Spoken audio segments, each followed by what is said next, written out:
unas otra vez, bellas palabras de vida. Radio Luz a las Naciones, la voz de salvación a tu corazón. Bellas palabras de vida. Escuela Bíblica a la luz de la palabra, escudriñando las Escrituras. Guía, qué bellas son, bellas palabras de vida. Luz a las Naciones, canal cristiano de comunicación, presenta A la luz de la palabra. Un estudio expositivo de la palabra de Dios, una presentación minuciosa de toda la Escritura. Porque es inspirada por Dios y útil para enseñar, para redarguir, para corregir, para instruir en justicia, a fin de que el hombre de Dios sea perfecto, enteramente preparado para toda buena obra.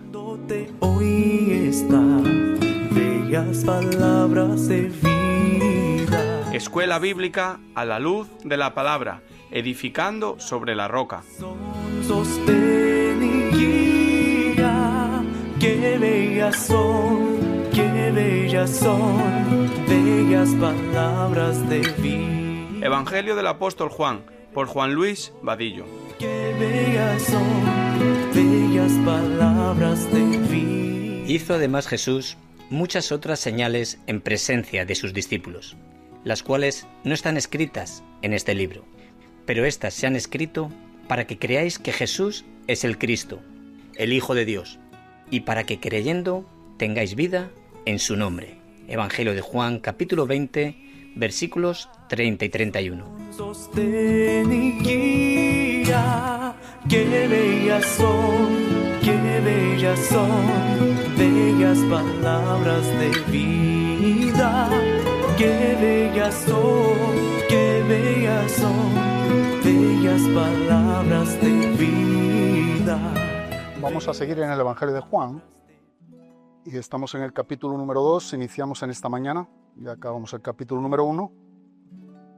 Y este capítulo número 2, en un breve preámbulo a ello, antes de tomar inicio, meternos en materia, es un capítulo que bien pudiéramos dividirlo en 3 partes. Y una de ellas tiene que ver con la que en esta mañana vamos a tratar de exponer, que es desde el versículo número 1 al 11, que trata sobre las bodas de Caná. Otra porción tiene que ver con los versículos del 13 al 22, que es cuando Jesús purifica el templo. Y la última porción del capítulo número 2, los versículos del 23 al 25, es que Jesús conoce a todos los hombres. Y digo que aun cuando en el original no vienen estos títulos, sabemos que no viene, pero en este caso, cada uno de estos títulos, aun cuando no vienen en el original, van muy bien definidos en sus contextos. O sea que son unos buenos títulos para que nosotros podamos tener presente a la hora de poder leer y estudiar este pasaje, porque define muy bien en este caso lo que nos está enseñando en estas porciones del Evangelio de Juan. Ahora debemos de tener algo en mente que yo creo que es importante que no lo olvidemos a lo largo de estos 879 versículos que, si Dios permite, estaremos estudiando, y es el propósito principal, es el propósito original del Evangelio de Juan. Y el propósito inicial del cual iniciamos, valga la redundancia, con lo que es el estudio del Evangelio de Juan, no es algo que definimos o concluimos ninguno de nosotros, sino que la propia palabra en este caso nos lo dice textualmente. Y en Juan capítulo número 20, versículos 30 y 31, nos enseña la palabra de Dios que hizo además Jesús muchas otras señales en presencia de sus discípulos, las cuales no están escritas en este libro, pero estas se han escrito para que creáis que Jesús es el Cristo, el Hijo de Dios, y para que creyendo tengáis vida en su nombre. Bueno, esto es algo que siempre hemos de tener presente, porque de alguna manera todo lo que venimos estudiando concluye en esta gran verdad. Todo lo que Jesús hizo no es lo que tenemos aquí, pero estas que están aquí, esta que tú y yo tenemos, lo que registra en este caso estos 21 capítulos, están con un propósito, y es para que creamos que Jesús es el Cristo, que Jesús es el Dios encarnado, que Jesús es el Hijo de Dios, y para que creyendo, dice que tengamos vida en su nombre. Si hay algo que el hombre necesita, es la vida de Cristo. Si hay algo que el hombre no puede recibir a menos que Dios intervenga, tiene que ver con la vida abundante que solamente viene en la persona de Jesucristo. Jesucristo dijo en Juan, capítulo 14, versículo número 6, yo soy la vida. Yo soy la vida. Esa es una vida que no tiene el ser humano. La vida en el griego se define de dos maneras. Una tiene que ver con la vida, que es la palabra bios, de donde viene vida biológica, pero la otra, a la cual hace alusión, en lo que hemos tratado en este texto, en el versículo 31, tiene que ver con la vida que Dios imparte, que es la vida zoe. Así que esa vida que Dios imparte, la tenemos por medio de Jesucristo. O sea, cuando tú y yo recibimos a Cristo, no estamos recibiendo solamente una doctrina, una verdad de la palabra, sino que estamos recibiendo la persona misma de Jesucristo. Y esa es una vida y vida abundante, lo que Dios tiene para el creyente. Así que si algo deseamos que pueda recibir, si aún no tienes a Cristo, tiene que ver con esta vida. Pero para ello hay que creer, para que creyendo tengáis vida en su nombre. Ahora, antes no comparte a Carmelo, ¿verdad? En Romanos capítulo 10, versículo número 17, la fe viene por el oír, pero nos enseña y el oír por la palabra. Así que abramos nuestros oídos a lo que Dios tiene que decirnos en esta mañana por medio de la exposición de su palabra, que es la que alumbra, como nos enseña el salmista. Es la exposición de su palabra. Dice el apóstol Pedro en su segunda carta, en el capítulo número 1, versículo 19 en adelante, que tenemos nosotros, los cristianos, la iglesia de Cristo, dice que tenemos la palabra profética, la más segura, y que hacemos bien al estar atento a ella como una antorcha que alumbra en un lugar oscuro hasta que el día esclarezca y el lucero de la mañana salga en vuestros corazones. Ahora nota cómo sigue diciendo Pedro, entendiendo primeramente esto, que ninguna de las profecías es de interpretación personal, porque nunca la profecía dice que fue traída por voluntad humana, sino que los santos hombres de Dios dice que hablaron siendo inspirados por el Espíritu Santo. Que la palabra more abundantemente en nuestros corazones, decía Pablo a los Efesios. Que la palabra de Cristo impregne tu vida y mi vida. Porque esto nos ayudará a pensar con cordura. Esto nos ayudará a ser sabios, a desear hacer aquello que realmente Dios nos ministra por medio de su bendita y santa palabra. Amén. Estamos en estos versículos donde iniciamos en esta mañana, del versículo número 1 al versículo número 11. Y aquí nos está relatando el apóstol Juan esta primera señal o este primer milagro de Jesús, que trata con una demostración de la divinidad de Cristo. O sea, cuando hablamos de los milagros o de las señales en las Escrituras, específicamente donde estamos estudiando el Evangelio de Juan, estas señales están atestiguando, están mostrando que Jesucristo no es solo hombre, sino que el Dios hombre, el Hijo de Dios, Él es también igualmente Dios como el Padre y Dios como el Espíritu Santo. Y esto es lo que nos enseña la doctrina de la Trinidad. Dios es uno, pero Dios es uno en esencia, pero Dios es tres en personas, cada uno con su persona y con su personalidad. El Padre es Dios, pero el Hijo también es Dios, y el Espíritu Santo es Dios. Sin embargo, no hay tres dioses. Hay uno en esencia, porque en el seno de la deidad no se puede dividir la esencia de Dios. Pero sí coexisten tres personas igualmente tocante a la deidad. Amén. Eso es importante, porque todo el Evangelio de Juan está tratando con respecto a las señales y los milagros para que haya una demostración un testimonio de que Jesucristo es Dios. Ahora nos encontramos con esta primera señal o con este primer milagro que la Biblia nos resalta de manera categórica que esta es la primera señal. O este es el primer milagro de los muchos milagros que dice en Juan capítulo 20, versículo número 30, que dice que Jesús hizo. Y que si se tuvieran que registrar todos los hechos de Jesús, dice que no habría libro donde escribir o libro donde cabiese en este mundo. Pero estas, y esta es una de ellas, la tenemos para que nosotros creamos, para que nosotros podamos creer lo que Dios nos está enseñando.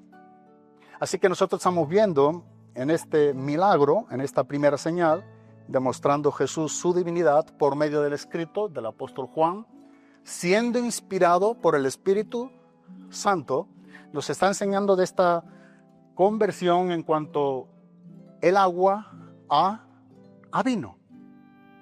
Y esto es lo que nos está enseñando estos primeros 11 versículos. Ahora, esto solamente lo puede hacer el Dios creador. Esta primera señal, el hecho de convertir en estas bodas de Caná, que miraremos en esta mañana, este problema que había en esta boda y en cuanto a cómo esta solución fue dada por Jesús, solamente pudo haberlo hecho Dios, porque Dios es el único quien puede crear algo de la nada, sin materia prima alguna, porque Él es el Dios creador. Recordemos lo que nos enseña el capítulo número 1, en el versículo número 3.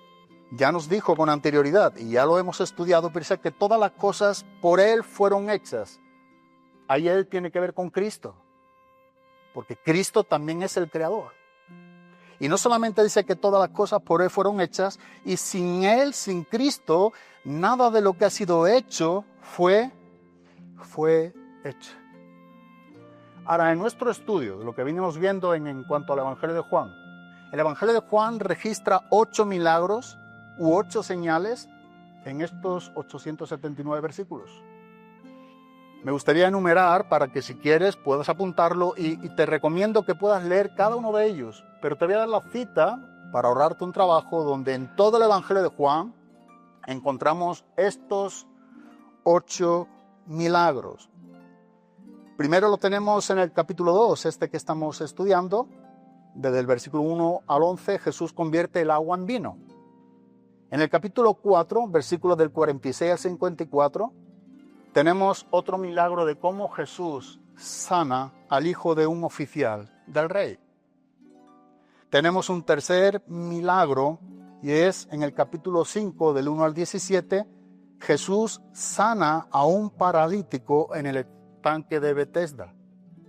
Tenemos un cuarto milagro en el capítulo 6, versículos del 1 al 14, Jesús alimenta a 5,000 personas. En ese mismo capítulo, versículo 15 al 21, tenemos un quinto milagro y es cuando Jesús camina sobre el agua. Y a la misma vez, en ese contexto, también calma la tempestad. Tenemos un sexto milagro en el capítulo número 9, del 1 al 41, que es cuando Jesús sana a un ciego de nacimiento. Tenemos un séptimo milagro y es cuando Jesús resucita a Lázaro de entre los muertos en el capítulo número 11. El contexto más amplio es del 17 hasta el 45. Y por último, en el capítulo 21, versículo número 6, Jesús causa una abundante pesca. Ahora nosotros podemos y debemos apreciar que cada uno de estos milagros son únicos, a la misma vez son diferentes, pero cada uno de ellos están teniendo como misión que la manifestación de quien es el hacedor de estos milagros no es solamente un Jesús como hombre, sino que es el Dios hombre. Así que esto es lo que está tratando prácticamente la Biblia en los Evangelios cuando nos enseña sobre los milagros de Jesús. Son estas pruebas poderosas que constituyen la verdad del Dios hombre. Jesucristo es Dios. Mira cómo dice en Juan capítulo número 3, versículo número 2, cuando Nicodemo vino a Jesús de noche. Y le dijo: Rabí, sabemos que has venido de Dios como maestro, porque nadie puede hacer estas señales o milagros que tú haces si no está Dios con él. Esto lo reconoce este maestro, Nicodemo, y lo está reconociendo con todo lo que implica la verdad de lo que él venía oyendo acerca de los milagros de Jesús. Leamos el versículo número 1 hasta el versículo número 11 del capítulo número 2. Dice: al tercer día se hicieron unas bodas en Caná de Galilea, y estaba allí la madre de Jesús. Y fueron también invitados a las bodas Jesús y sus discípulos. Y faltando el vino, la madre de Jesús le dijo: no tienen vino. Jesús le dijo: ¿qué tienes conmigo, mujer?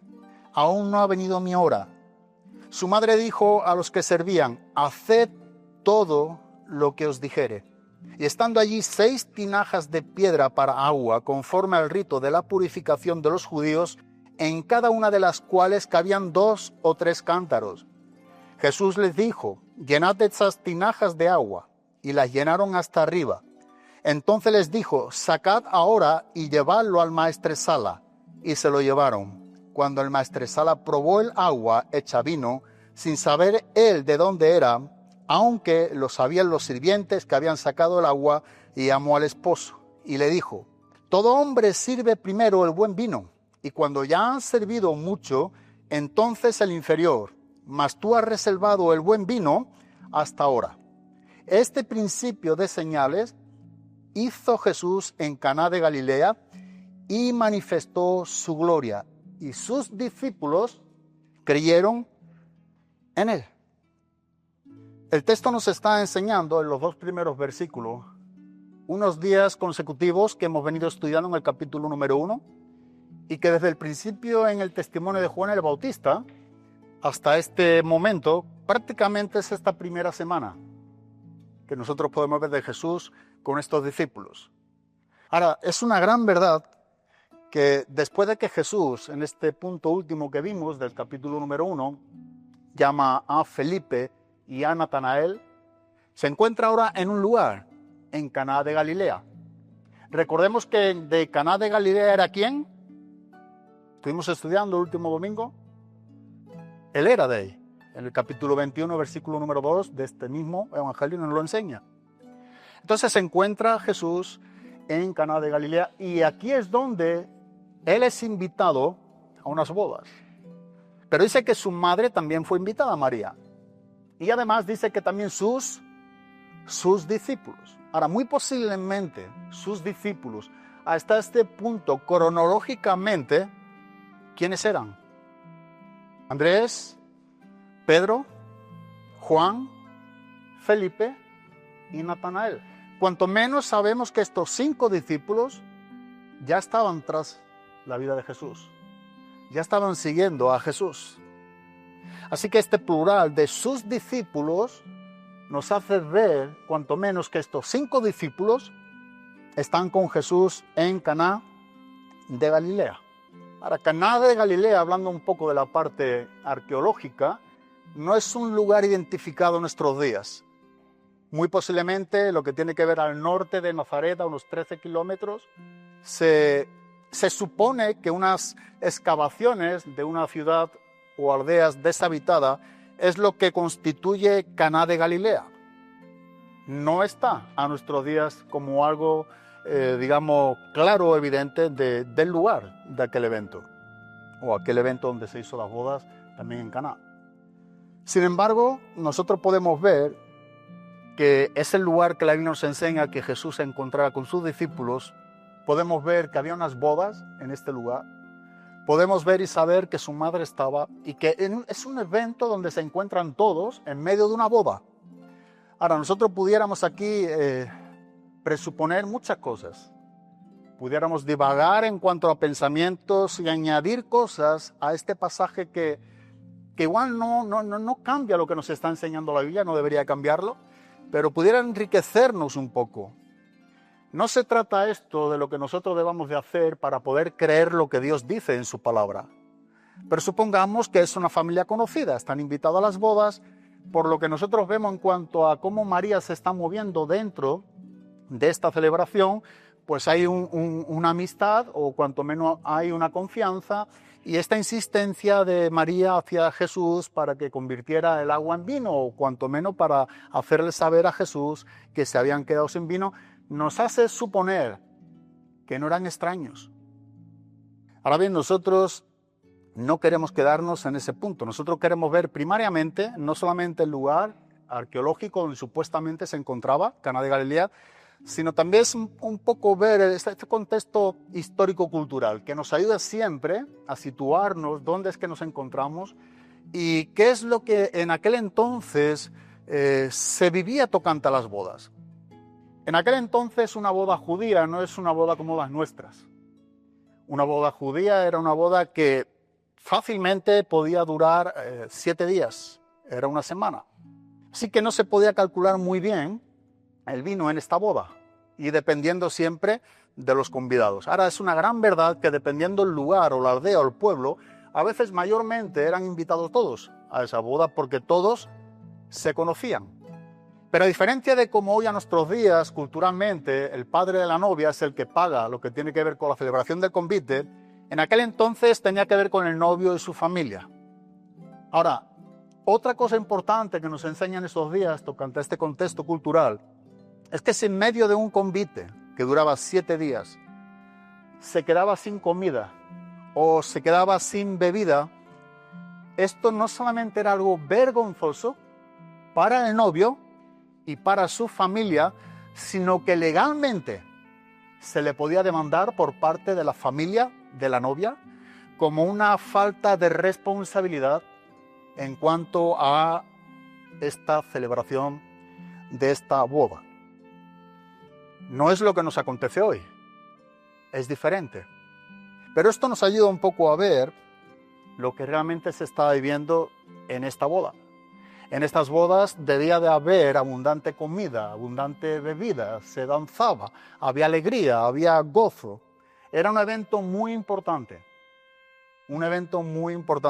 Y para los judíos tenían un acto muy simbólico y sobre todo para la parte anfitriona. Querían atender de manera correcta y sin que faltase nada a cada uno de los que estaban invitados. Se casaban normalmente, el novio llevaba a la novia a su casa donde iban a vivir, que ya había preparado esa casa, solía ser un terreno al lado del padre, pero una vez que llevaba a la novia, después de lo que era la celebración de la boda, la dejaban en casa y después se dedicaban al convite por estos 7 días. Ahora dice los versículos 3 al 5, nos está hablando de la escena. La escena, vamos a ver 3 cosas. Una tiene que ver con lo que es la escena, otro tiene que ver con lo que es la situación o el problema, y digamos que el tercer punto tiene que ver con la provisión o el milagro del cual trata de solucionar este problema, y de hecho se soluciona. Primero veamos los versículos del 3 al 5. Dice la palabra de Dios, y faltando el vino en esta boda, la noche de Jesús, la madre de Jesús, le dijo, no tienen vino. Jesús le dijo, ¿qué tienes conmigo, mujer? Aún no ha venido mi hora. Su madre dijo a los que servían, haced todo lo que os dijere. Bueno, los versículos número 1 y 2 vimos cuál era la escena. Las escenas que son invitados a una boda, están en un lugar, Caná de Galilea, y ahí está María, Jesús y sus discípulos. Pero aquí nos encontramos con el problema, y es que se había acabado el vino. Es lo que literalmente nos está enseñando la palabra de Dios. Esta es la situación en medio de una boda que recordemos que era un peligro el hecho de que en esta celebración faltase vino, faltase comida. O sea, era algo que no solamente causaba vergüenza, en este caso al novio o la familia, sino que, como bien hemos dicho, también podía ser una preocupación grande para la familia como consecuencia de, inclusive, de una demanda legalmente.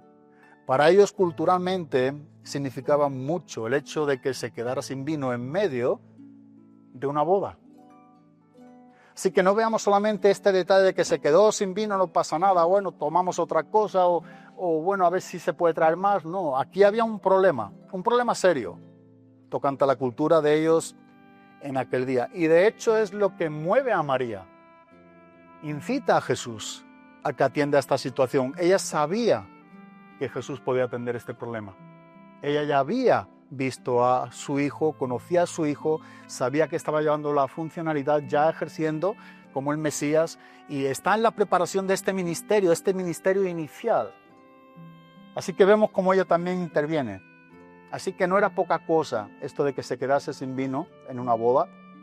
Y pudiéramos ver que el versículo número 11 del último de este pasaje, vemos que literalmente nos enseña que este era el primero, dice que este es el principio de señales que hizo Jesús en Caná de Galilea y manifestó su gloria y sus discípulos creyeron en él.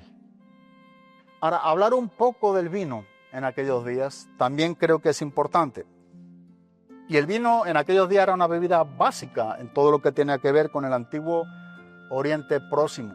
Pero es una gran verdad que por medio del lugar o por medio del calor, de las temperaturas, el vino solía, o lo que era la uva, solía fermentar con bastante rapidez e inclusive esto era lo que se traducía o se convertía en vino o mosto fermentado. Y esto traía embriaguez. Eso es otra gran verdad que nosotros podemos ver a lo largo de lo que nos enseña también, no el contexto solamente cultural, sino en diferentes pasajes de la palabra de Dios. Ahora bien, nosotros podemos ver que en aquellos días el vino no es como a los nuestros, y eso no significa de que no tuviese alcohol o no estuviese fermentado. Pero es verdad que en aquel entonces, como el agua no es el agua que hoy en día tenemos, y no existe las purificadoras que nosotros tenemos, y no existe cómo poder estar limpiando un agua contaminada, entonces el alcohol era usado rebajando el agua con un tercio de vino, se solía dividir o se solía diluir con 1/10 de agua para que ese agua fuera purificada y para que dichas bacterias fuesen muertas. Esa es otra gran verdad tocante a lo que el vino que en aquel entonces se usaba. Ahora bien, el vino del cual está hablando aquí en las bodas de Caná es un vino que contiene alcohol, sin lugar a duda. El vino es una representación de gozo y alegría en las Escrituras. Esa es otra gran verdad que nosotros podemos apreciar.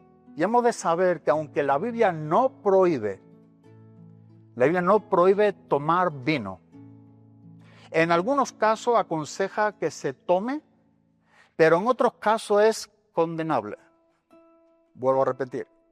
Aunque la Biblia no prohíbe tomar vino, y en algunos casos se aconseja que se tome, a la misma vez la Biblia condena la embriaguez. O sea, lo que es condenable en la Biblia tocante al vino es la embriaguez. Esto es lo que nosotros debemos de saber. Ahora, luego está cada quien personalmente, ¿verdad? Quienes toman vino deben de hacerlo de una manera muy moderada y claro está, de los que estamos aquí yo creo que ninguno o casi todos no nos haría ningún bien. Hemos de saber que para nosotros el vino está ya de más, porque ya hemos tomado mucho. Yo creo que ya el vino para nosotros no es nada bueno. Pero eso no quita ni se condena a aquellos que estén tomando para la comida, estén tomando de manera muy controlada y regular. Yo quiero hablar de 3 textos para tener en mente de manera bíblica, no solamente como a modo de dicho o pensamiento, ver lo que la Biblia enseña tocante a que no se prohíbe el vino. Salmo 104, versículos 14 y 15. Salmo 104, versículos 14 y 15. Él hace producir el heno para las bestias y la hierba para el servicio del hombre, sacando el pan de la tierra y el vino que alegra el corazón del hombre, el aceite que hace brillar el rostro y el pan que sustenta la vida del hombre. Vemos textualmente en este pasaje y en otros muchos solamente he escogido para tener un punto de referencia bíblico, que no sea yo el que esté diciendo una cosa u otra, pero nos enseña el vino que alegra el corazón ¿de quién? Del hombre. El consejo tocante a cómo tomar el vino. Primera de Timoteo capítulo 5, versículo número 23, el apóstol Pablo, escribiendo a Timoteo: ya no bebas agua, sino usa de un poco de vino por causa de tu estómago y de tus frecuentes enfermedades. Tuviéramos que hablar un poco de esa situación, pero podemos aquí dar como válido o aceptado lo que nos enseña la palabra de Dios tocante a un consejo bíblico que encontramos en la palabra de tocar un poco o tomar un poco de vino. Ahora bien, lo que se condena también lo tenemos en la Biblia. Y dice en 1 Corintios capítulo 5, versículo número 11: más bien os escribí, dice el apóstol Pablo a los Corintios, que no os juntéis con ninguno que llamándose hermano fuere fornicario, o avaro, o idólatra, o maldiciente, o borracho, o ladrón, que el tal ni aún comáis. Con el tal ni aún comáis.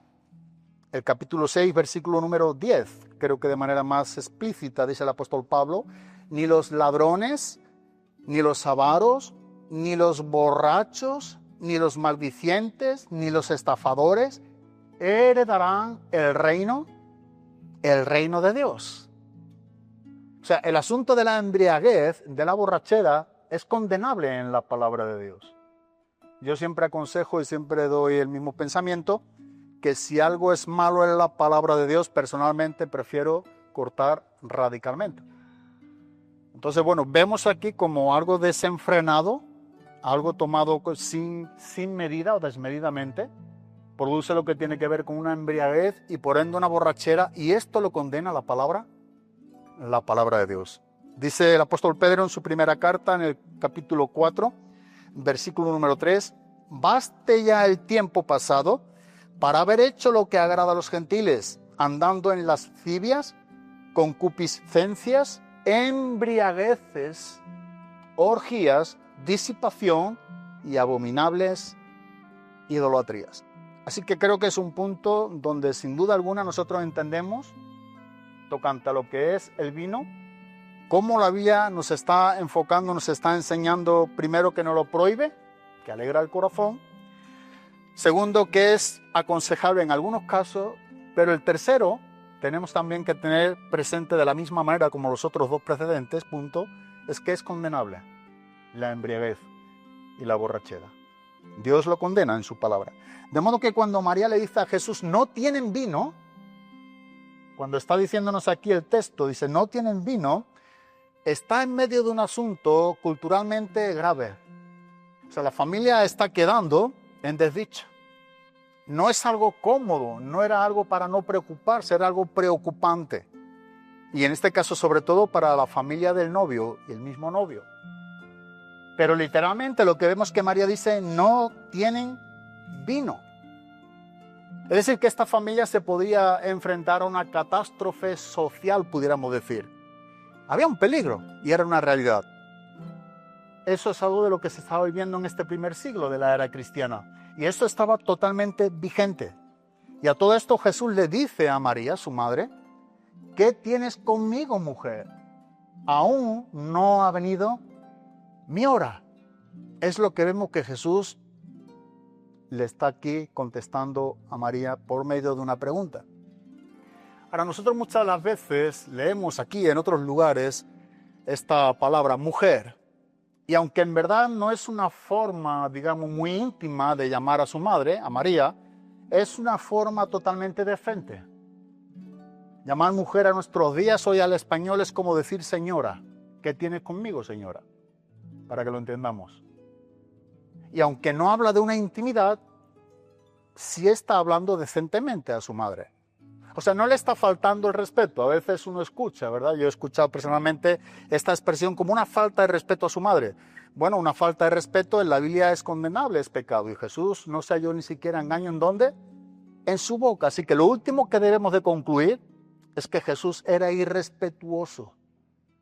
Y lo digo porque a veces se escucha cosas que no son las correctas. Jesús nunca faltó al respeto a su madre. La llamó decentemente mujer, señora. Y aunque, como bien digo, no habla de una intimidad, sí está hablando de una manera de decencia y de respeto. Vemos esta misma expresión, esta misma palabra, con la mujer samaritana en el capítulo 4, en el versículo número 21.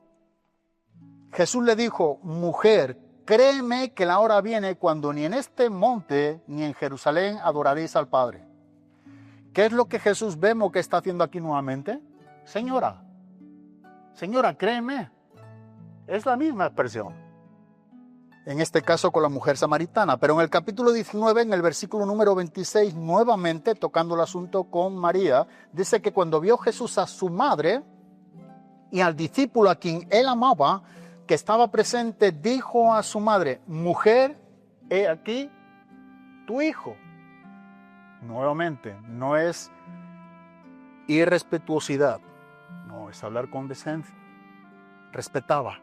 Posiblemente, vuelvo a reiterar, no está hablando de una relación íntima en esta expresión, pero sí está teniendo decencia y respeto ante todas las cosas. ¿Qué tienes conmigo, mujer?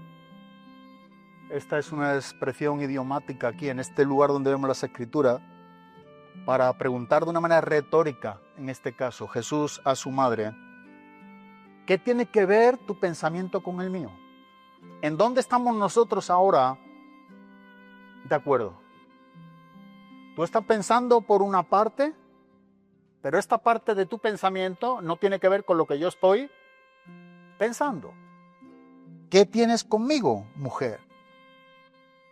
Hay una cosa que nosotros podemos ver aquí, y es que Jesús está dejando un principio de claridad y está arrojando luz. A través de este pasaje específicamente, en estos versículos, en el texto que estamos leyendo, donde Jesús está teniendo ahora el inicio de una relación diferente con su madre. O sea, su madre no iba a tener más esa relación de un niño pequeño que estaba creciendo, que estaba guardándole, cuidándole, sino que ya era una persona que había iniciado su ministerio y que ahora la misma madre trataría con su hijo, pero ya como el Mesías, como el Hijo de Dios, como su Salvador y su Señor. Y aquí como que vemos un punto de división entre lo que Jesús viene, tocante a esta relación de María con su hijo, y la relación que María va a tener ahora con su Señor. ¿Qué tienes conmigo, mujer?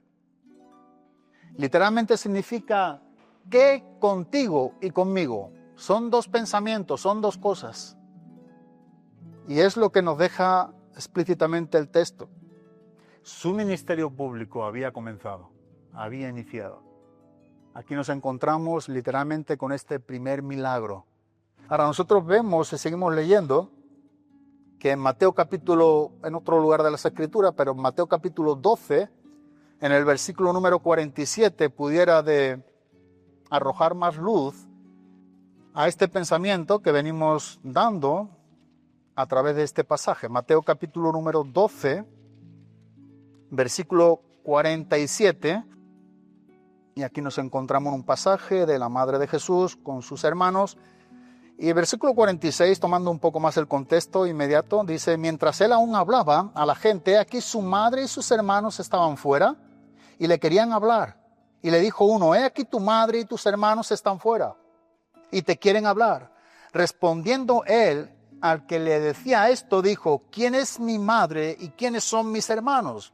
Y extendiendo su mano hacia sus discípulos, dijo, he aquí mi madre y mis hermanos, porque todo aquel que hace la voluntad de mi Padre que está en los cielos, ese es mi hermano y hermana y madre.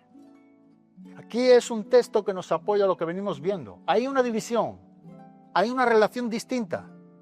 No hay una falta de respeto, no hay una respuesta decente, pero está marcando dos pensamientos. Es diferente, mujer. Señora, va a ser diferente. ¿Qué es esto lo que tienes en mente con lo que yo tengo por delante? Debemos de entender que Jesús dice en la palabra de Dios que Él no hizo nada, ni dijo nada, que no hubiese visto hacer o hablar al Padre. Él no habló nada por su propia cuenta. Él estaba sumiso, sujeto 100% a la voluntad del Padre. Y para eso he venido, para hacer tu voluntad. Estas las palabras de Jesús a su Padre. Así que Jesús está sometido 100% en su ministerio terrenal a la perfecta voluntad del Padre. Y aquí como que vemos que algo está fuera de la escena.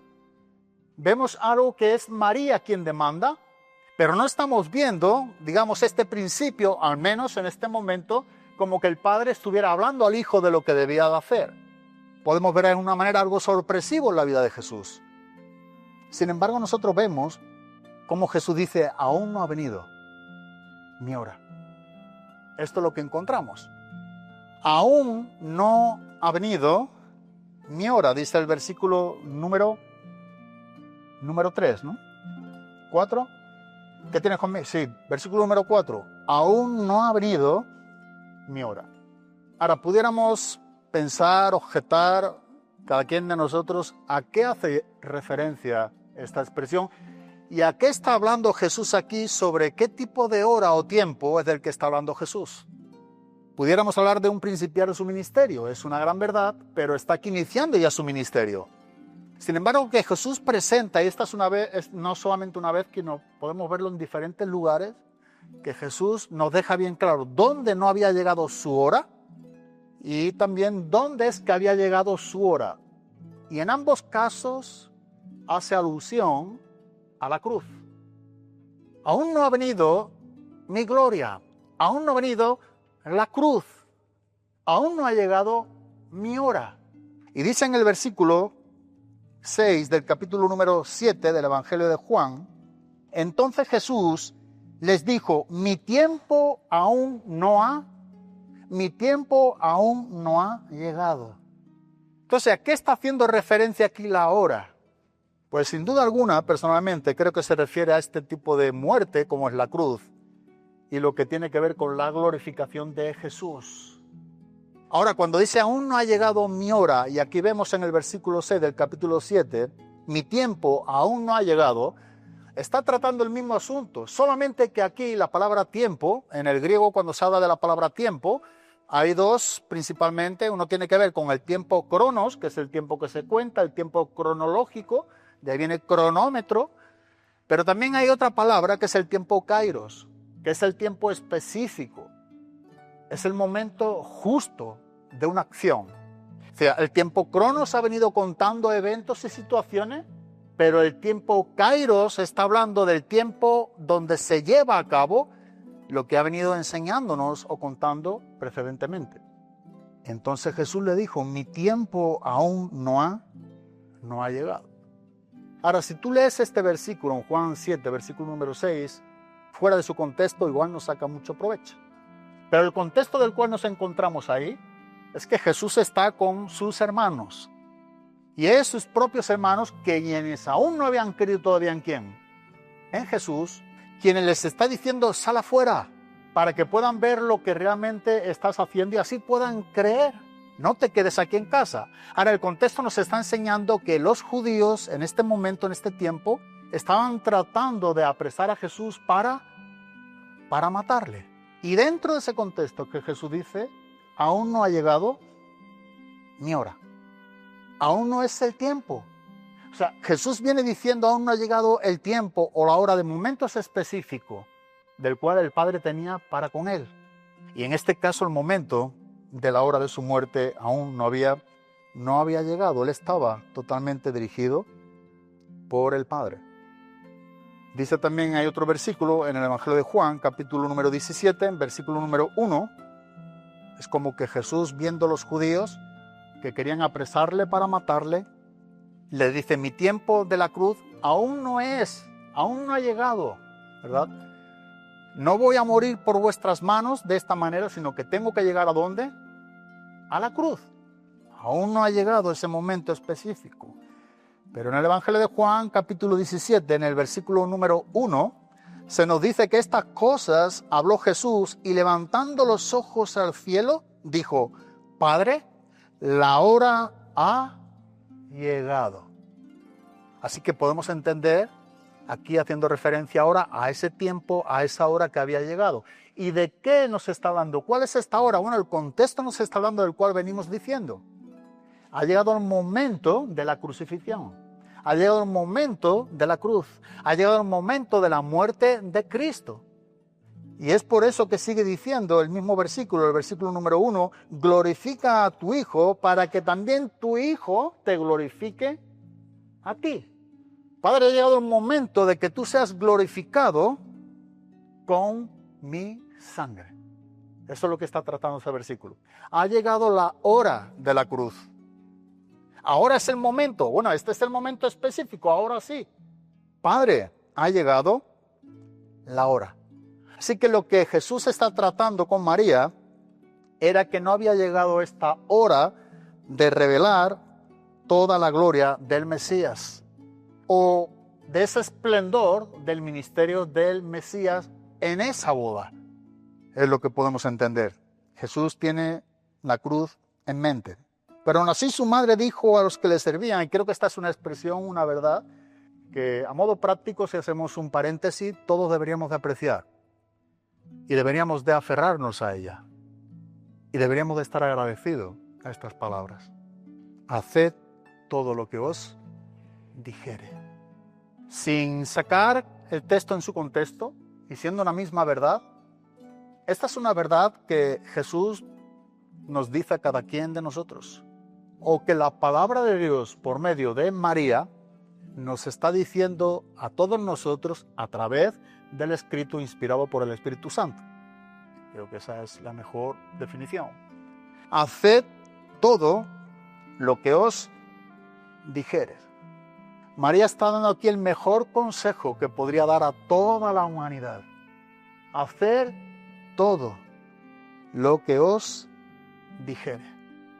Este es un reto que tú y yo tenemos por delante. Hacer todo lo que Él nos dice. Hacer realmente lo que Dios nos enseña en su palabra. Es un reto que tendremos toda nuestra vida cristiana a este lado de la eternidad. A veces no siempre hacemos todo, hacemos una parte. A veces no lo hacemos ni tan solamente esa parte. A veces estamos haciendo casi todo. Pero a veces hay momentos en los cuales tú y yo sabemos que estamos haciendo todo lo que Dios nos dice. Y donde realmente tenemos garantía, seguridad, convicción de que Dios está con nosotros es cuando estamos haciendo su voluntad. Su voluntad por medio de lo que Él nos dice en su palabra. Tengamos cuidado siempre con lo que recibimos, con lo que creemos que Dios nos ha dicho. La mejor manera de saber que Dios nos habla es por su palabra. ¿Queremos saber qué es lo que Dios tiene para con nosotros? Bueno, vayamos a las Escrituras y vamos a poder ver y discernir lo que Dios tiene para con nosotros. Así que tú y yo tenemos un reto, ¿verdad? Hacer todo lo que Él nos diga. Hacer su voluntad. Enséñame a hacer tu voluntad. Es un principio que no vemos solo en el Nuevo Testamento, sino que el salmista David, en el Antiguo Testamento, es algo que él oraba a Dios en esta manera. Enséñame a hacer tu voluntad. Y esto en ti y en mí debe de estar de la misma manera que en David. Y es la oración del Padre Nuestro que Jesús está enseñando a sus discípulos. Enséñanos a hacer tu voluntad. Que tu voluntad sea hecha en la tierra así como se está haciendo ¿en dónde? En el cielo. Que la voluntad de Dios sea algo que a ti y a mí nos preocupe. Que lo que Dios diga que tú y yo tenemos que hacer, lo hagamos. Pero que sepamos que eso es lo que Dios nos está mandando a cada quien de nosotros. Sin lugar a duda, hay algo hoy de esta gran verdad para algunos de los que están aquí. Y es lo que Jesús está diciendo a tu corazón, es arrepiéntete y cree en el Evangelio. Arrepiéntete y cree en el Evangelio. Ese es el mejor y mayor principio que un hombre pueda recibir aquí en la tierra. Porque sin arrepentimiento, nos enseña la palabra de Dios, que todos pereceréis igualmente.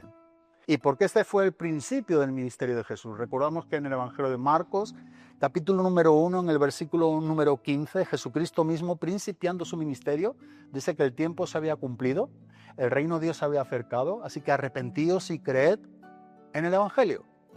Quienes ahora estamos con este deseo de que Dios nos hable para hacer todo lo que Él nos diga, hemos tenido este principio. Es aquí donde nosotros debemos obedecer a lo que Él nos enseña en su palabra. Y estas son las buenas nuevas del Evangelio. Por eso el Evangelio, evangelión, significa buenas noticias, buenas nuevas. Y la buena noticia es que aún nosotros, cuando estamos muertos en delitos y pecados, podemos tener vida por medio de Cristo Jesús.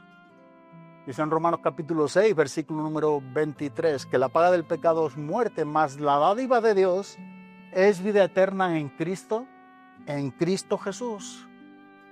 Dice en el libro del Hechos de los Apóstoles, capítulo 3, versículo número 19, así que arrepentíos y convertíos para que vuestros pecados sean perdonados y así podrás salir de la presencia del Señor tiempos de refrigerio. Así que lo que Dios enseña hoy a tu corazón, si no tienes a Cristo, cuán bueno sería obedecerlo. Si oyeres hoy su voz, dice el autor de Hebreos también, si oyeres hoy su voz, la voz del Espíritu Santo, dice que no endurezcamos nuestros corazones, como lo hicieron también en el Antiguo Testamento, nos pone el ejemplo de ellos. Rindámonos a esa voz. Si Dios está hablando a tu corazón, hazlo. Y puedo estar convencido plenamente que Dios te lo dice porque Dios está dando esta invitación a todos los hombres.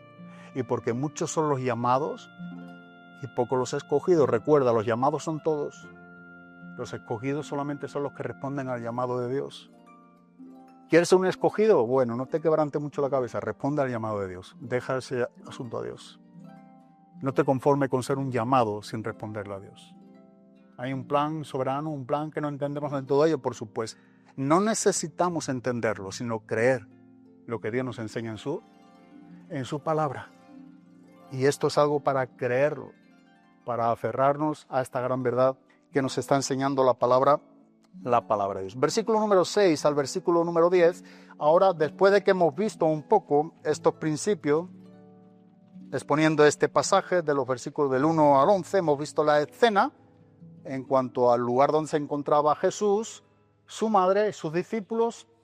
Hemos visto el problema, se habían quedado sin vino, y esto sí que era un problema bastante serio. Pero ahora veamos esta provisión a través de este milagro, esta solución en medio de esta boda, donde era un gran problema, sobre todo para la familia del novio y el mismo novio.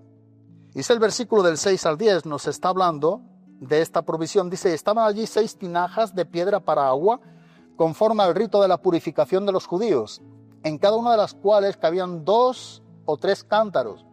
Jesús les dijo, llenad estas tinajas de agua, y las llenaron hasta arriba. Entonces les dijo, sacad ahora y llevadlo al maestresala, y se lo llevaron. Cuando el maestresala probó el agua hecha vino, sin saber él de dónde era, aunque lo sabían los sirvientes que habían sacado el agua, llamó al esposo y le dijo, todo hombre sirve primero el buen vino, y cuando ya han servido mucho, entonces el inferior, mas tú has reservado el buen vino hasta ahora. Aquí hay algunos detalles que debemos de cuanto menos aclarar para poder entender mayormente lo que nos está enseñando que va a acontecer en este evento, en esta boda. Y aquí nos está hablando de tinajas. Es una gran verdad que esto nos está enseñando, pero tinajas de un agua de purificación. ¿Dice eso? Esas son unas tinajas, y creo que hay un pasaje que literalmente vamos a leer lo que nos lo explica de manera magna. Hay unas tinajas que están puestas ahí con agua para lo que es el rito de la purificación de las manos, de utensilios, y que en este siglo también igualmente, en este contexto histórico, cultural, era algo vigente, era algo que se encontraba. Y como en cada boda debía de haberlo, ahí también lo habían. Dice que en cada una de ellas cabían 2 o 3 cántaros. Mira cómo dice el Evangelio de Marcos, capítulo número 7, versículos 3 y 4. Dice, porque los fariseos y todos los judíos, aferrándose a la tradición de los ancianos, si muchas veces no se lavan las manos, no comen. Y volviendo de la plaza, si no se lavan, no comen. Y otras muchas cosas hay que tomaron para guardar, como los lavamientos de los vasos de beber y de los jarros, y de los utensilios de metal, y de los lechos o camas. Así que este pasaje del Evangelio de Marcos nos aclara un poco más a qué hace referencia estas tinajas de agua para la purificación. Sin embargo, nosotros vemos que Jesús dio la orden de que se la llenara, dice, ¿hasta dónde? Hasta arriba, hasta el borde. Y ese es un detalle que personalmente a mí me gusta. Dice, llenad estas tinajas de agua. Y las llenaron hasta arriba. Y claro, uno pudiera preguntarse, ¿cuál es el motivo de llenar estas tinajas hasta arriba de agua? O sea, hasta el mismo borde. Y yo creo personalmente que Jesús quería dejar constancia de que todo cuanto había en esa tinaja era solamente agua. Y a la misma vez nada se podía añadir. O sea, no se podía introducir nada, porque al introducir algo en esa tinaja llena hasta el borde, hasta arriba de agua, desbordaría ese agua. Como a la misma vez en la costumbre de diluir el agua o diluir el vino con agua para purificar dicho agua, tampoco era algo aquí que se pudiera hacer. Todo cuanto hay en esa tinaja es solamente agua. Y Jesús quiere que eso quede bien claro y evidente. Nada se puede añadir a esas tinajas. Pero posteriormente vemos que el agua se había convertido en vino. Un poco viendo en algunos comentarios, y sobre todo en diccionarios bíblicos que también vienen, la cavidad de cada una de las tinajas, pero se calcula que entre 500 o 600 litros de agua que había en ese momento en esas 6 tinajas es lo que se convirtió en vino. O sea, que habría vino suficiente para finalizar toda la boda. Ahora hay vino. Y no solamente vino, sino que Jesús da la orden de que se lo llevara ¿a quién? Al maestresala, quien estaba encargado de la celebración. Y nosotros vemos que el texto nos dice, cuando el maestresala probó el agua hecha vino, sin saber él de dónde era. O sea, el maestresala no sabe nada de lo que Jesús ha hecho. Él simplemente está llevando y sirviendo vino. Este es otro detalle curioso. Él no sabe qué ha acontecido.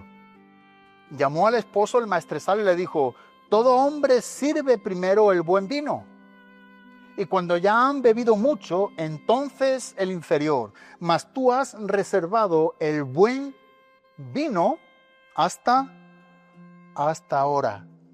Aquí podríamos interpretar muchas cosas, pero creo que hay una que no se debe dejar de tener en cuenta.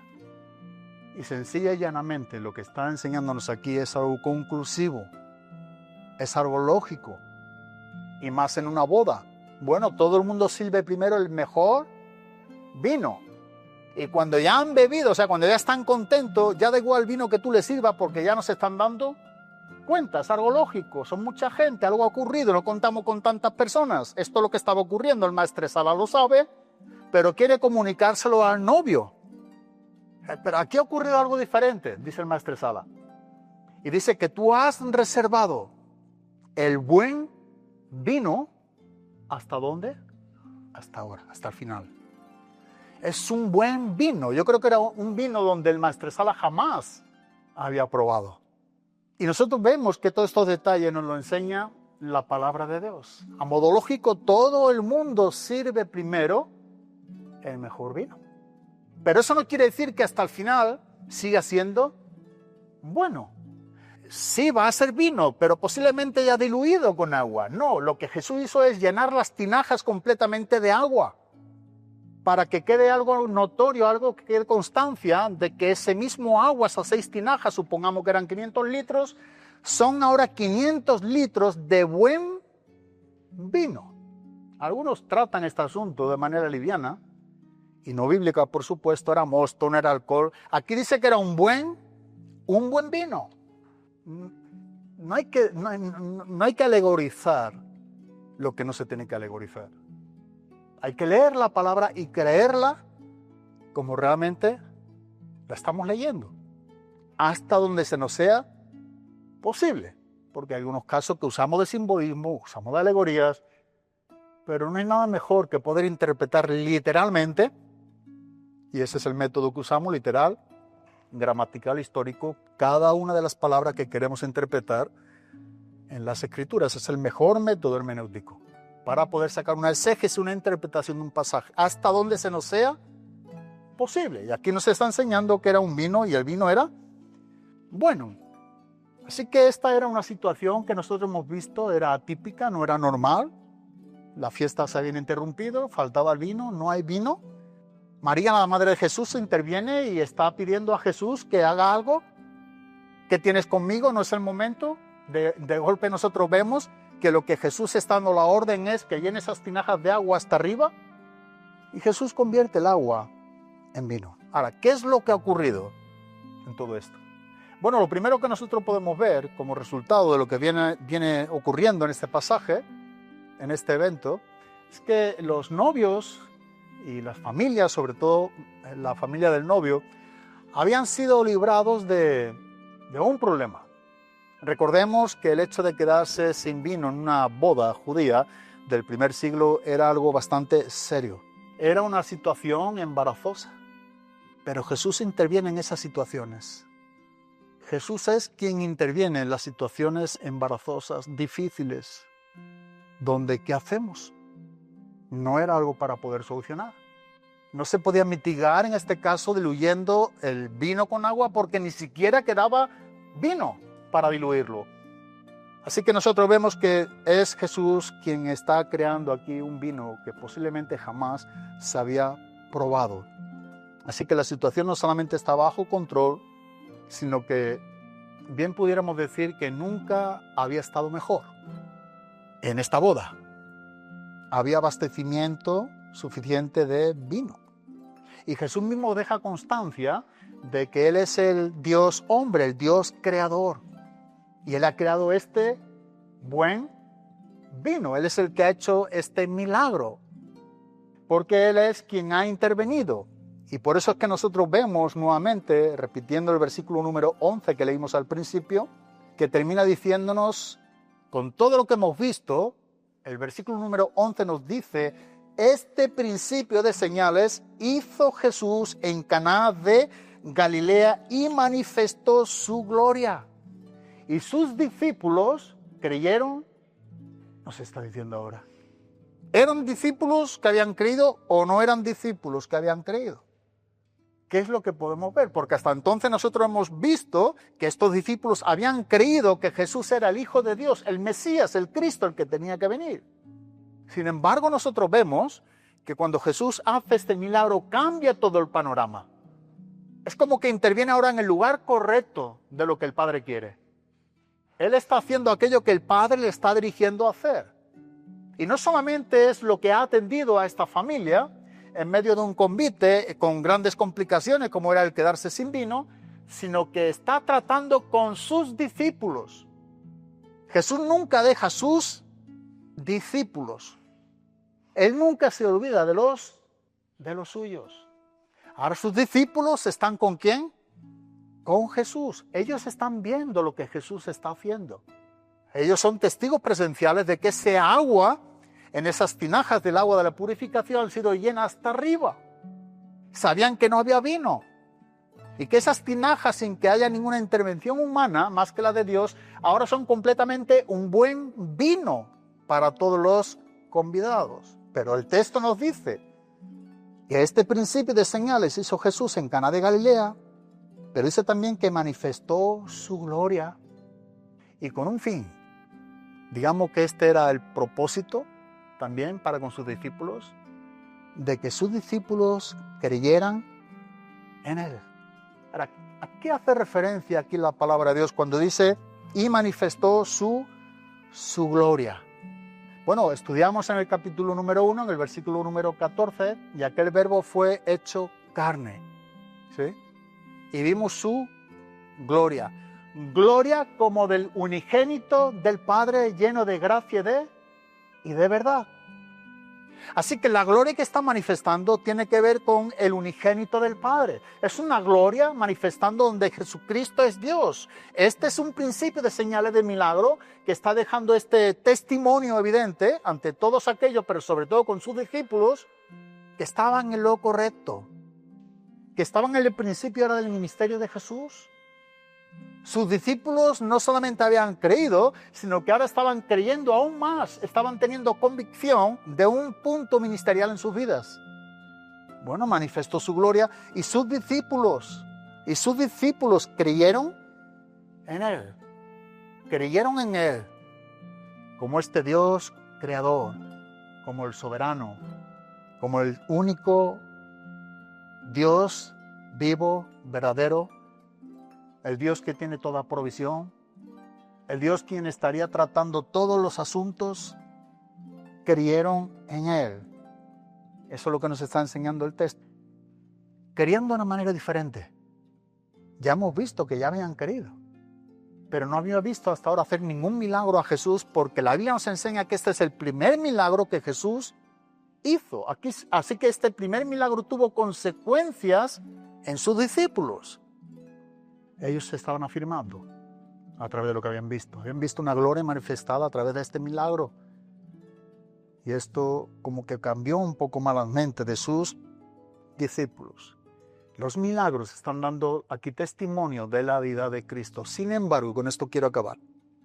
Sin embargo, nosotros podemos ver a lo largo de las Escrituras que aun cuando los milagros o estas señales tienen como un fin o un propósito principal demostrar la deidad o la divinidad del Hijo de Dios, no por ello significa que el que vea un milagro se convierta a Cristo.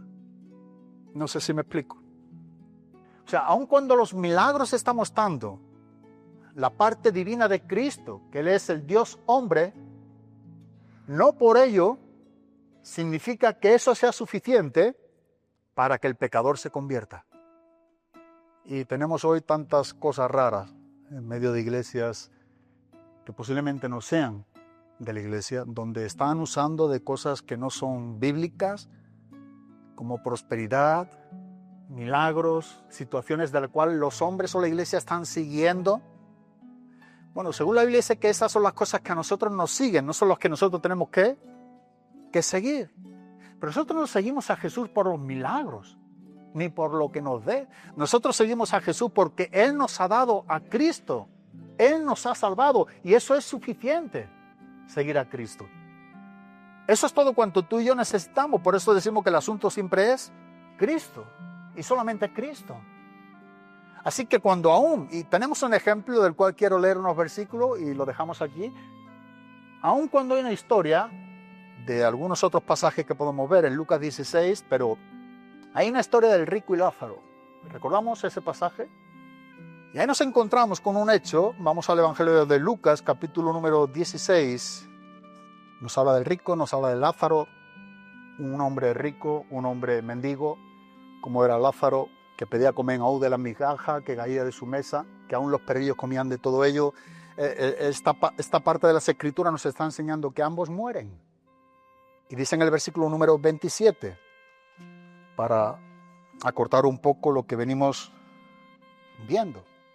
Entonces le dijo: te ruego pues, Padre, que le envíes a la casa de mi padre, porque tengo 5 hermanos, para que les testifique, a fin de que no vengan ellos también a este lugar de tormento. Esto es lo que está diciendo el rico aquí, en este caso Abraham. Y Abraham le dijo: a Moisés y a los profetas tienen, óiganlos. Él entonces dijo: no, padre Abraham, pero si alguno fuere a ellos de entre los muertos, se arrepentirán. Mas Abraham le dijo: si no oyen a Moisés y a los profetas, tampoco se persuadirán, aunque alguno te levantare de los muertos. Ten presente esta gran verdad. Aquí nos está hablando y vemos la preocupación de un hombre que ha partido sin Cristo y está viviendo un lugar de tormento y sabe que sus hermanos tampoco tienen a Cristo y no quieren que venga a ese lugar de tormento. Ahora sabemos bien que Lázaro está en el seno de de Abraham. Él sí que había partido con Cristo. Pero lo que está pidiendo en este caso Abraham nos está enseñando en esta oración que entonces les diga lo que realmente está aconteciendo para que no vengan aquí donde yo estoy en este lugar de tormento. Dice que tengo 5 hermanos para que les testifique, dice, a fin de que no vengan ellos también a este lugar del tormento. ¿Y sabe qué es lo que responde aquí Abraham a este hombre rico? A Moisés y a los profetas tienen. ¿Sabe qué es lo que está diciendo? La palabra tiene. Esto es lo que tú y yo necesitamos, la palabra de Dios. Eso es un cristianismo con peso, vivir conforme a la palabra de Dios. Y no solamente el hecho de que tengamos, vuelvo a reiterar, sino vivir conforme a la palabra de Dios. Y no solamente esto, sino que sigue diciendo en el versículo número 30, pero si alguno, y él entonces dijo, no, padre Abraham, pero si alguno fuera a ellos de entre los muertos, se arrepentirán. O sea, si fueren aún de los que están muertos y les hablase a mis hermanos, este tipo de gran verdad que a ellos les espera también, ellos se van a arrepentir. Abraham le dijo, si no oyen a Moisés, a los profetas, o sea, si no se dirigen solamente a lo que está escrito, a la palabra, aunque viesen a muertos resucitar, no se arrepentirán. ¿Por qué? Porque los milagros nunca han sido dados para convertir a nadie. No esperes ver un milagro para convertirte. No, es la palabra de Dios la que usa el Espíritu Santo para traer convicción de pecado a tu corazón y para que tú, bajo esa influencia de la convicción de pecado que el Espíritu Santo está trayendo a tu vida, te arrepientas delante de Dios a través de Cristo Jesús. Es lo que Pablo enseña a los romanos. La ley sirve para traer conocimiento ¿de qué? De pecado. Entonces la palabra te enseña en qué condición te encuentras y no te va a salvar ningún milagro. Ahora bien, cuando tú eres salvado, ese es el mayor milagro que Dios puede hacer, salvar la vida de un miserable pecador. Ese es el mayor milagro. No encontrar otro milagro mayor que el que Dios va a hacer contigo y conmigo. Amén. Ese es el milagro que Dios quiere hacer contigo. Y para que eso acontezca, tú debes de arrepentirte y creer en el Evangelio. Recordemos lo que María dijo a Jesús: haced todo lo que os dijere. Que tú y yo podamos hacer, en la condición que nos encontremos cada uno de nosotros, lo que Él nos está diciendo, que podamos obedecer. Amén. Señor, te damos gracias, Padre, por tu palabra en esta mañana. Señor, te damos gracias por tu provisión en Cristo Jesús para con nosotros. Gracias por la cruz. Gracias por el sacrificio de Cristo, por su muerte, por su resurrección, por estar sentado a la diestra del Padre, por saber que está intercediendo por tu iglesia, por los santos, por nosotros. Señor, cuántos privilegios tenemos y a veces olvidamos, ignoramos, menospreciamos. Perdónanos tú, oh Dios. Ayúdanos a creer tu palabra. Ayúdanos a ser unos hombres, una iglesia que realmente tengan celo de ti. Que te podamos conocer a través de tu palabra. Que podamos saber más de ti como tu palabra nos enseña que eres tú. Y que podamos vivir de una manera más rendida y cercana a tu corazón. Gracias. Gracias por este tiempo también, por este momento.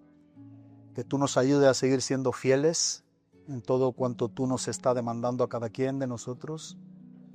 A honrarte, a glorificarte en todo aquello que podamos hacer que tenga que ver con una persona, quien eres tú, con el Dios Trino, y una gloria que es la tuya. Que tú nos ayude a tener esta satisfacción, este contentamiento de que podamos vivir para ti, Cristo, y que todo cuanto tú nos permitas sea para tu única y exclusiva gloria. En el nombre de Cristo Jesús. Amén, Padre. Amén.